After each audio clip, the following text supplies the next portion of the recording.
What's going on, guys? It's Will with Military Lawn Cuts, and behind me, what I want to ask you is, what is your time worth? So if you actually look at this, we are talking about building a business from $0 to $1 million net worth, annual revenue, $1 million business. That is what we're talking about, and the different stages that you will have to transition when you're just getting started, fast forward to doing $1 million in annual revenue. So that is what we're talking about. What is your time worth? My wife and I, we have built 2 lawn care companies. We will do over annually $1 million this year. So I have some credibility, some experience with this. Over the last 5 years, we've built a couple locations. I'm going to share this stuff with you today because I do a lot of coaching calls with people. Literally just getting started, have like 3 customers, and people that have like 300 customers. What is the difference between the people that have 3 customers are doing versus the people that have 300 customers are doing? And oftentimes what's even more interesting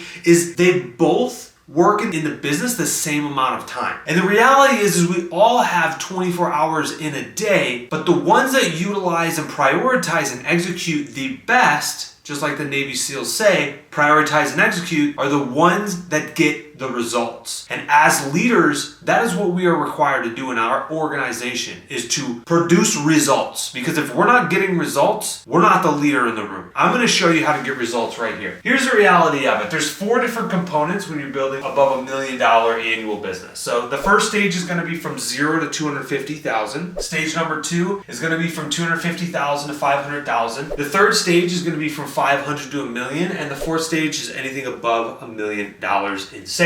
Every key component here has a unique transition, which means you cannot be spending the same time doing the same tasks that you can as you transition through this process. So make sure you watch all the way to the end of this video, because again, if you're here, you should not be in this column. You should be graduating from these actions in your day-to-day business and moving on, delegating, handing off those tasks to move on to the next phase in order for you to get to $1 million in sales. Before I jump into this, I'm going to put this in green. These tasks that we're going to talk about, in fact, you know what? Let's do it as we go. These tasks are $18 an hour tasks. But they are important when you are just getting started because you don't have anybody you can rely on. So we have to do them ourselves. Well, what does this look like? What tasks are we talking about? This is running errands, right? Any kind of weird things that come up. You got to run to pick up uniforms or drop equipment off, pick up tools. That's another one here. Sorting through emails is another one.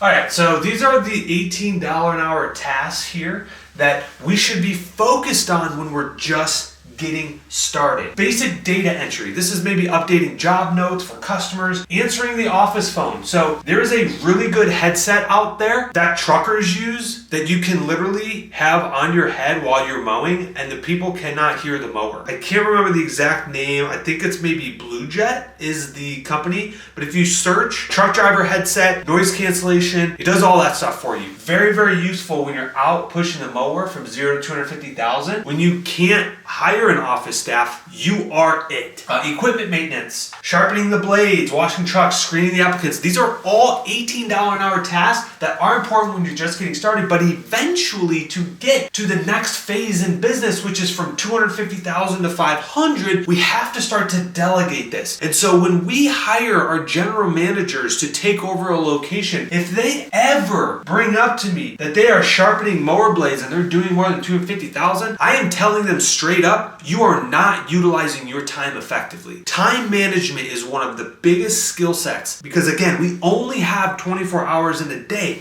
so we have to make sure we're spending it on the right activities to produce the right results. Next one. So this one is going to be our $50 an hour tasks. Oh snap, we're elevating, we're stepping up. Let's see what these tasks are, so that way we can make sure that we are making $50 an hour in our business. Okay, phase 2. We are officially doing 250 to 500,000. Let's build a little bit of parameter of where we're at here. So we have elevated ourselves from this column, which means we have employees. Typically at this stage, you're over about 2, 3, maybe 4 employees, all right? So at this point, you do have a team. What do we need to be focusing on? A $50 an hour task for our business. Well, building our website, making sure that we establish a long-term SEO and really getting our name out there will help get clients over the long haul, all right? If we're in this for the long haul, the building the website is a very important task we need to be working on. Number 2, filling in for field staff. There is going to be times you're not going to hire all A players. Guess what? There's going to be people that are sick. There's going to be people that call off. There's going to be people that are tired. There's going to be people that literally leave your business for no reason. They won't even tell you. They're just going to go AWOL. It's what we used to call in the Army, where people just disappear, okay? It's going to happen. So what do we need to do? You as the manager are now filling in for the field staff. Bookkeeping, creating policies. So many people are like, I need to create policies from 0 to 250,000. You don't have any people yet. We haven't gone through the reps to figure out what processes we need to put in place yet. So creating the policies, this is the column that we want to see that in. Next thing, leading staff meetings. We do Monday morning meetings. Some people do 2 meetings a week, but definitely want to lead the meetings and position yourself as that manager, being there, that coach for your team, for your people. The next thing, writing job description. So not only are we trying to always sell to customers, but we're also always trying to sell to people to come work for us. So we have to make and write a compelling job description to recruit the top talent to our organization. Hiring field staff and field staff training. This is probably what I would tell you the most important task, or one of them, in this column. Why? Well, guess what? At this rate, you're not on every single job. You don't have eyes on every single property. In fact, there's probably going to be some customers that sign up and you're not there for a month. Your team and crews are servicing these properties. So it is required that you maintain top quality, high quality, because you're not the one there every day. And how do you do that? By creating policies of this many complaints is acceptable in this amount a week. All of these things,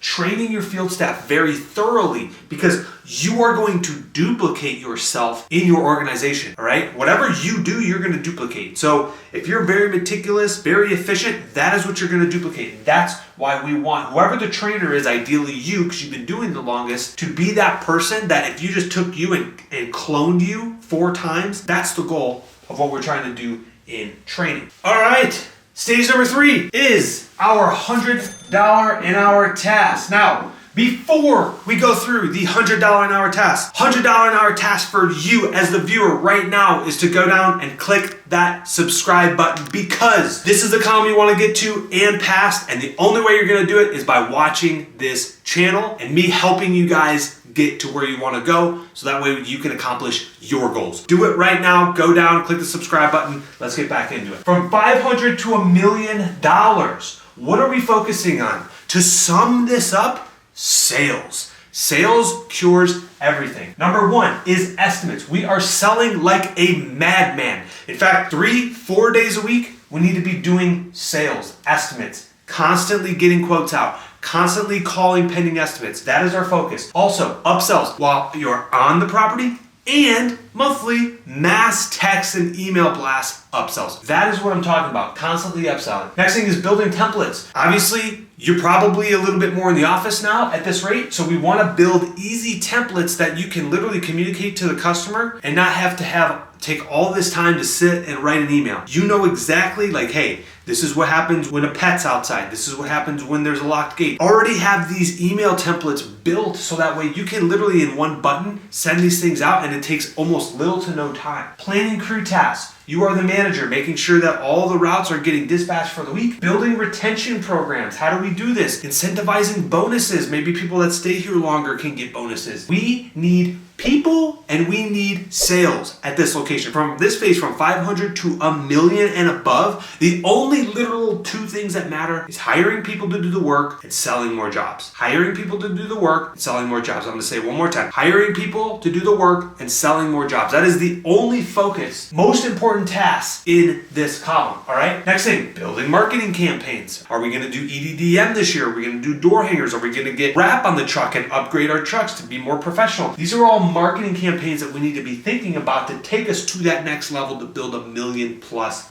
business. Writing training programs. Guess what? I built an incredible training binder, literally step by step. Day 1, we're doing mowing. These are all the aspects you need to know. Day 2, we're doing weed eating. These are all the aspects you need to know. Thoroughly training. Why? Because guess what? I'm not in the field anymore training. At 250 to 500,000, I was the trainer, but I did it so many times, I elevated myself to become a $100 an hour task. You cannot come back here and be like, oh, well, I'm still the trainer. Guess what? You're doing a $50 an hour task. If you want to get to $1 million, you need to be doing $100 an hour tasks. We need to stay in our columns. Oh, I gotta go sharpen the blades. Why would you ever go back and sharpen the blades at $18 an hour when you can have your literal crew do it that's on the front lines, the field team, do that task at $18 an hour? You should not be focused on these other tasks when you're at this stage. I see so many times again and again, business owners that I coach that come on, that I do free paid coaching calls with, and they're stuck over here doing these tasks. This is why they're not getting to their goals. I really hope this is a good video for you guys. Next thing, review financial data. This is, if not one of the most important outside of hiring and sales, which we've already talked about. We need to know our numbers. We need to know the score. We need to know our close ratio, our attrition rate, how many people are booking, our customer acquisition costs. We have to review the financial KPI, key performance indicators, data in order to run our business. If you think you're just gonna willy-nilly just figure it out and roll into $1 million+, it's only gonna create more problems for you. This is the time from 500 to $1 million that when I ask you how much percentage of your annual income do you spend on fuel, and you can't give me a hard number, 2 to 3% goes towards fuel. We need to know the numbers like the back of our hand. People are like, Will, I'm not good at math. Listen to me. If you wanna run a successful business, you must know the scoreboard of the game. That's all business is a game. If you go out in the field or you're watching a basketball game, let's just take the NBA, you're watching a basketball game, and they take the scoreboard off the wall and they keep shooting threes and free throws, and all of a sudden 45 minutes into the game, nobody's gonna know who the heck's winning. Or, I mean, you might have a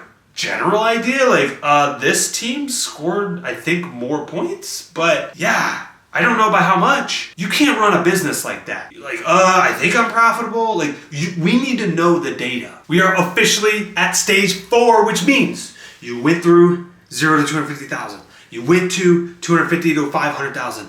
And then you went from 500 to $1 million. And now you officially broke 7 figures in an annual fiscal year. Congratulations, everybody. How do we keep the momentum train going forward? Here's how we do it. We focus on $1,000 an hour tasks. Whoa, big number there, Will.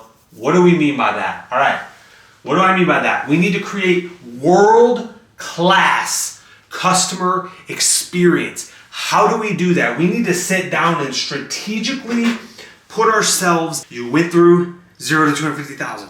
You went to 250 to 500,000. And then you went from 500 to $1 million, and now you officially broke 7 figures in an annual fiscal year. Congratulations, everybody.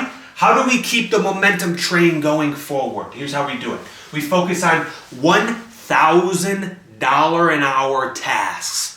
Whoa, big number there, Will. What do we mean by that? All right, what do I mean by that? We need to create world-class customer experience. How do we do that? We need to sit down and strategically put ourselves in the shoes of our customers and almost kind of take everything we know and then you went from 500 to $1 million, and now you officially broke 7 figures in an annual fiscal year. Congratulations, everybody. How do we keep the momentum train going forward? Here's how we do it. We focus on $1,000 an hour tasks. Whoa, big number there, Will. What do I mean by that? We need to create world-class customer experience. How do we do that? We need to sit down and strategically put ourselves in the shoes of our customers and almost kind of take everything we know in our brain and just throw it out the window and go through the process as if we're a customer. How are they experiencing the process? What emails and texts do they receive when they first onboard? What emails and texts, what roadmap are we building out for them? We have to create a world-class customer experience, because the reality is if we provide a world-class product, product to world-class people and great customers, they are going to continue to refer us. We will be able to spend way less in marketing if our product is top tier. So we have to make sure that we're sitting down and strategically thinking through that. Next thing, building a brand. Building a brand that lasts. I'm talking about the colors. I'm talking about the fonts. I'm talking about the pictures. This is why we've literally changed our logo 3 times to ensure that as we start to build our brand, the coloring schematics are all the same. The fonts are all the same. It's very clear, concise. This could literally dictate whether you 10x your business or 2x your business by branding. Making sure that your yard signs, same color. Your website, same color. Your trucks, same color. Uniforms, same color. Fonts, pictures. When people see the dark green, they need to think military lawn cuts so much. That's how you build a good brand. Next thing, creating a leadership program. What does that mean? How are you cultivating and taking the people that come into your organization, teaching them and building them and giving them the skills and giving them the ability to fail and learn from it? How are you training these people? Is it through Audible? Are you allowing them to listen to free Audible books? Do you have some kind of teachable program inside of your business that, like, when somebody gets elevated to a GM position, they can sit down and watch these videos and really kind of learn and become the type of individual, the clone per se? Like, look, just because in the field staff we were trying to clone ourselves and duplicate, we're trying to do the same thing at this level and at this level and the next level. How do you take people that are behind you and allow them to think like you and I think, right? Next thing, doing podcasts. Getting your name out there. Media, huge. Like all social media, YouTube, getting your name, building your brand. The more people that know about you, the better, and the more people that are probably gonna buy from you, all right? That's all part of that media lever. Next thing, building relationships, long-lasting relationships with your top tier C-level people, managers, and also vendors. Building relationships with them so that way when you are ready to buy more trucks or buy racks and ramp systems and weed eater holsters, that you get a discount because you've networked with these people and be like, hey, I own 3 locations, I've got 20 trucks. Can you cut us a deal? Because we're just getting started here, right? Like, if you can work with us today, we'll be loyal to you tomorrow. So that way we can build a long relationship, a business relationship, a win-win relationship. Networking and recruiting down here, we are constantly trying to find the A players that are going to run the business when you and I aren't there every day, right? How do we pour into these individuals that want to grow, that want to learn, that want to make an impact on the people that you're doing and the mission that you stand behind? Company culture, how do we elevate this? These are all the things that we need to be thinking about. Recruiting top talent, public speaking. Again, getting your name out there. Well, I don't like public speaking, Will. Guess what? It's required to build a very, very big business. You look at Mike Andes, you look at Alex Hormozy. I mean, there are multiple people that you could see. Your Tony Robbins, like tons and tons of people that do very, very well in business. Public speaking is required if you want to build a very, very big business way past $1 million. All right. Hopefully this helps you. This is the 4 stages. If there's one last key piece of advice that I would tell you, again, I do a lot of these coaching calls. Please, these tasks, once you elevate yourself to the next column, do everything in your power to look back and try not to do this as like an ego thing of like, oh, I'm better than that. Because again, we all start somewhere. I still remember when I was sharpening the blades. But if you continue to do these lower level tasks per hour, you will not achieve the goals that you want for you, and not just you, your family also. So please graduate from the column, nominate one person, don't overlap. Please, because overlapping is not good. You want one person to be in charge. When we hand the blade sharpening off to an individual in our organization, there's multiple people that can sharpen blades. There's one that's designated and assigned every single week. Only one. So when it doesn't get done, it's 1 point of failure. And it's one person that we know didn't get it done. Same thing is reverse. Well, you're so negative. No, sometimes it happens. When it gets done every single week for 4, 6, 8 weeks in a row, consistently, and you never have to think about it, and every time you walk out in the shop, there's sharpened blades, you know who to reward in the team meetings. Because he's doing his job, he's doing it to satisfactory, and he's never missing a beat. So what I'm saying is when you delegate these tasks, Do not try to overlap to where it's like, oh, let's have like 2 or 3 people respond. No, just put one person in charge. So if it does well, it's because of them. If it fails, it's because of them. You have one person that's responsible for it. They take full ownership and responsibility for it. Just like the book by Jocko Willink, Extreme Ownership. Guys, thank you so much. Click the like button. See you in the next video.